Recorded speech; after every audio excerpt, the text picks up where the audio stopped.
ఇక వివరాల్లోకి వెళ్తే జనసేన పార్టీ సభ్యత్వ నమోదులో కాకినాడ జిల్లాను ప్రథమ స్థానంలో నిలిపేందుకు జన సైనికులు పెద్ద ఎత్తున ఉద్యమీ సభ్యత్వాలు చేయించాలని కాకినాడ ఎంపీ తంగెళ్ల ఉదయ్ శ్రీనివాస్ పిలుపునిచ్చారు. కాకినాడ విద్యుత్ నగర్ లో గల కాకినాడ ఎంపీ తంగెళ్ల ఉదయ్ శ్రీనివాస్ క్యాంప్ కార్యాలయంలో జనసేన పార్టీ ఉద్యమీ సభ్యత్వాలపై సమీక్ష సమావేశం నిర్వహించారు. కార్యక్రమానికి జనసేన పార్టీ కాకినాడ సిటీ ఉపాధ్యక్షులు అడబాల సత్యనారాయణ అధ్యక్షత వహించగా కాకినాడ ఎంపీ తంగెళ్ల ఉదయ్ శ్రీనివాస్ ముఖ్య అతిథిగా పాల్గొని కాకినాడ సిటీ జనసేన పార్టీ నాయకులను ఉద్దేశించి ప్రసంగించారు.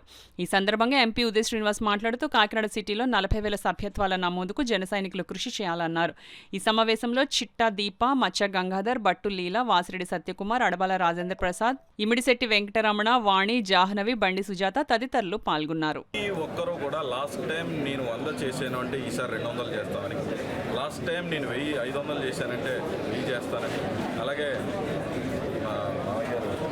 1500 కూడా చేస్తానన్నారు. అలాగే కాకినాడని జనసేనకి పట్టున్న నియోజకవర్గంలో కాకినాడ ఉంది అని మా అధినాయకుడికి తెలియజేసే విధంగా ప్రతి ఒక్కళ్ళు ప్రయత్నించి కృషి చేసి హయ్యెస్ట్ నెంబర్స్ని తీసుకొచ్చే విధంగా వాళ్ళంతటా వాళ్ళే చెప్పి కష్టపడి ఆల్రెడీ మొదలుపెట్టారు.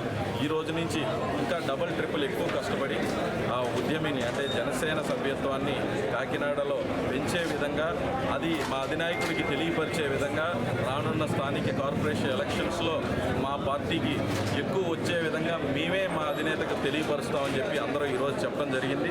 సో డెఫినెట్లీ కాకినాడ టౌన్ జనసేనకి ఎక్కువ సభ్యత్వం ఉండేలాగా చేస్తామని చెప్పి మొత్తం అందరూ ఈరోజు ఈ సభలో మేము అందరూ తేల్చుకుని మళ్ళీ 7వ తారీఖున ఒక మీటింగ్ పెట్టుకుని ఆ టార్గెట్స్ అందరూ అచీవ్ చేసేలాగా, పార్టీని బలోపేతం చేసేలాగా, మా పార్టీని, మా అధినాయకుడు, మా పార్టీ సిద్ధాంతాలని, అలాగే మా అధినాయకుడు చేసే పనుల్ని, మా అధినాయకుడిని నచ్చి వచ్చేటోడిని ప్రతి ఒక్కరికి వివరించి జనసేన సభ్యత్వాన్ని పెంచే విధంగా ఈ మీటింగ్ జరుగుతుంది.